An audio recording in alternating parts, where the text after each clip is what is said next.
में बीजेपी से सांसद हेमा मालिनी ने रविवार को विभिन्न कार्यक्रमों में शिरकत की। वहीं केआर इंटर कॉलेज में उन्होंने विज्ञान की प्रयोगशाला का उद्घाटन किया। बीजेपी से सांसद और सिनेतारिका हेमा मालिनी शहर के केआर इंटर कॉलेज पहुंची। यहां उन्होंने विज्ञान की प्रयोगशाला का फीता काटकर उद्घाटन किया।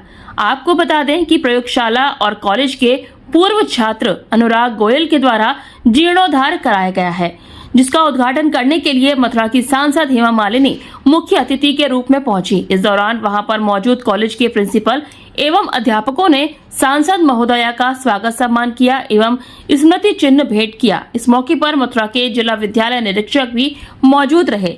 मैं अश्विनी कुमार गोयल इस स्कूल में केआर इंटर कॉलेज में 1957 से लेकर 1962 तक मैंने पढ़ाई की है और 1962 में हाई स्कूल करने के बाद में यहाँ से मुजफ्फरनगर होते हुए रुड़की IIT रुड़की में मैंने सिविल इंजीनियरिंग की है। उसके उपरांत बहुत तरह तरह के कार्य किए हैं और लगभग आज से 6-7 साल पहले मन में कुछ भावना उत्पन्न हुई, क्योंकि ब्रज में मेरे पिताजी भी थे और मैं भी रहा हूँ बचपन में, तो ये भावना उत्पन्न हुई कि यहाँ पर कुछ किया जाए। छोटा भाई है मेरा डॉक्टर, उसकी भी इच्छा थी कि भैया कुछ यहाँ किया जाए। तो सबसे पहले हमने एक संकेत ग्राम है जो कि बरसाना और नंदगांव के मध्य स्थित है। उस ग्राम में कभी हमारे पिताजी ने 1958 में कोई छोटी सी मूर्ति योग माया, जो कि कृष्ण को जिन्होंने रिप्लेस किया था, कंस ने जब उनको फेंका था, तो उनकी एक छोटी सी मूर्ति लगाई थी। उसी मंदिर का जीर्णोद्धार करके उसको बड़ा किया। उसी के अनुसार कुछ समय बाद ख्याल आया कि यहाँ मथुरा में मैं पढ़ा हूँ, तो मुझे सबसे पहले यहाँ पर ऋषि संतान नंबर 1 स्कूल है, जिसको आप लोग लाल स्कूल बोलते हो, उसमें मैंने 2 साल पढ़ाई करी है। मैंने वहाँ पर कुछ विकास कार्य शुरू कराए। स्कूल की हालत बहुत ख़राब थी, तो मैंने कोशिश की कि वहाँ के जो आपके जो स्कूल के जो इंचार्ज होते हैं और जो सरकार में होते हैं उनसे बात की, लेकिन नतीजा नहीं निकला। तो मैंने स्वयं उसका जीर्णोद्धार कराया, काफ़ी काम उसमें कराए। इसी दौरान मन में प्रेरणा उत्पन्न हुई कि किशोरी रमन इंटर कॉलेज में भी मैं पढ़ा हूँ, और मैंने प्रिंसिपल साहब को कहीं से उनका मोबाइल नंबर ढूंढ के फ़ोन किया कि मैं यहाँ पढ़ा हूँ और मैं इस स्कूल के लिए कुछ करना चाहता हूँ। प्रारंभ में मेरे दिमाग में ये आया कि कोई भी ब्रिलियंट स्टूडेंट है उसको कुछ स्कॉलरशिप दिया जाए, जिससे कि वो आगे चल के और ब्रिलियंट उसको आर्थिक लाभ भी हो और वो आगे जाके पढ़ाई करे।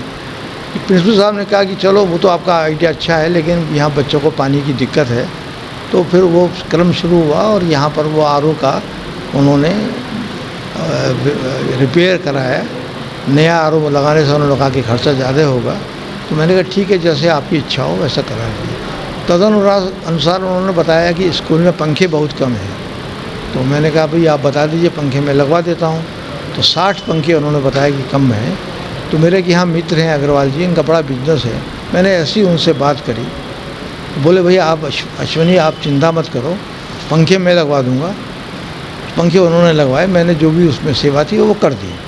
तदुपरांत मैंने कहा प्रिंसिपल साहब से कहा कि भाई एक कमरा मैं चाहता हूँ। स्कूल में मैं आया, घुमा, देखा तो बुरी हालत थी, तो मैंने कहा एक कमरा मैं आपको रिमॉडल करके उसको भव्य रूप प्रदान करके दे सकता हूँ।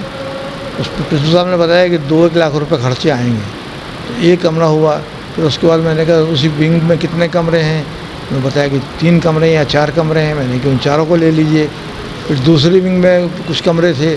तो इस तरह से वो सिलसिला चलता गया और मेरे ख्याल में शायद 22 कमरे होंगे या 23 होंगे, मुझे ख्याल नहीं है। वो सब कमरे जो हैं उसी हिसाब से रेनोवेट हुए। प्रिंसिपल साहब ने बहुत ज़्यादा इसमें मेहनत करी है। उनका योगदान और उसकी मेहनत को बखान नहीं किया जा सकता जो उन्होंने इसमें किया। और मुझे लगा कि बड़े कर्मठ हैं, ईमानदारी से काम चल रहा है, तो मैंने कहा कि आप और भी जो भी काम है करा लीजिए। तो इसमें आपका स्टोर रूम था, ये जिस हॉल में हम खड़े हैं इस हॉल का था, और बातें बहुत होती रही, करते रहे। डिस्ट्रिक्ट केस में पत्थर लग गया। आपको सरकारी कॉलेज में पढ़े हैं, सरकारी विद्यालय में पढ़े हैं, और आज की स्थिति देखी जाए तो सरकारी विद्यालय से कम प्राइवेट में छात्र पढ़ रहे हैं, तो क्या कमी लगती है और क्या सरकार को संदेश देना चाहेंगे, क्या निवेदन करना? भैया देखिए, मैं तो प्राइवेट स्कूल में नहीं पढ़ा, मैं तो सरकारी स्कूल में पढ़ा हूँ, और मुझे प्राइवेट स्कूलों के बारे में बहुत ज्ञान नहीं है। मेरे बच्चे पढ़े हैं और वहाँ एक दो बार मैं गया हूँ, लेकिन अभी जो मुझे यहाँ की जो सिचुएशन है वो प्राइवेट स्कूलों से, अच्छे स्कूलों से कम नहीं लगती, बहुत अच्छी लगती है। और मुझे बताया गया कि यहाँ पर जो पढ़ाई है, जो टीचर्स पढ़ाई प्रदान करते हैं वो काफ़ी मेहनत से करते हैं, कोर्स पूरा कराते हैं, डिसिप्लिन बच्चों में बहुत है। तो ये बहुत बड़ी बात है। एक छोटे स्कूल में, छोटा तो मैं नहीं कहूँगा, एक इंटर कॉलेज में, जो कि आज के हिसाब से उतना बड़ा नहीं माना जा सकता, उसमें वो काम करा रहे हैं, बहुत ही बधाई के पात्र हैं। और अभी एक दो चीज़ें और रह गई हैं, जैसे फिजिक्स लैब रह गई है और रह गई है। मेरी इच्छा कि मैं उसको भी क्रमशः पूरा कराने का प्रयास करूँ। ईश्वर ने मुझे सामर्थ्य दी है, शक्ति दी है और प्रेरणा दी है कि मैं जो हूँ कुछ कार्य ऐसे करूँ जो मेरे मन को खुशी दें। ये सब कार्य मेरे मन को, मैं मजबूरी में नहीं करता हूँ, मेरे मन को खुशी मिलती है इससे। हमारे प्रधानाचार्य श्री मुरलीधर शर्मा, एमडी शर्मा जी और अश्वनी गोयल जी के सहयोग से इस विद्यालय का पूरा कायाकल्प हुआ है। मैं पूरे विद्यालय परिवार, प्रधानाचार्य और गोयल जी को विशेष बधाई, धन्यवाद और प्रशंसा करूँगा। इसी तरह से हमारे विद्यालयों का कायाकल्प होता रहे। सर, विद्यालयों में जो आवश्यकता है उनका कायाकल्प कराए जा रहे हैं, पूर्व छात्र हैं वो करा रहे हैं, विभाग की तरफ से क्या कराया जा रहा है उसमें? विभाग की कितने कॉलेज हैं जिनमें आवश्यकता है? विभाग की तरफ से प्रोजेक्ट अलंकार के तहत करीब हमारे 20 विद्यालयों में धनराशि प्राप्त हुई है, 50 लाख से लेकर के 25 लाख। और विद्यालयों का भौतिक परिवेश बदलने का राजकीय विद्यालयों में भी प्रोजेक्ट अलंकार चल रहे हैं।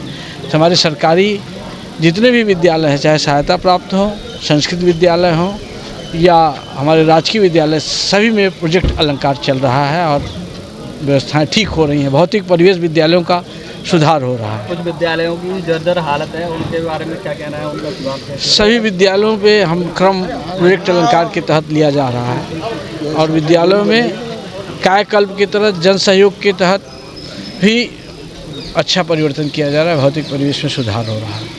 हमारे करीब 50 विद्यालयों में बहुत अच्छा परिवर्तन हो चुका है।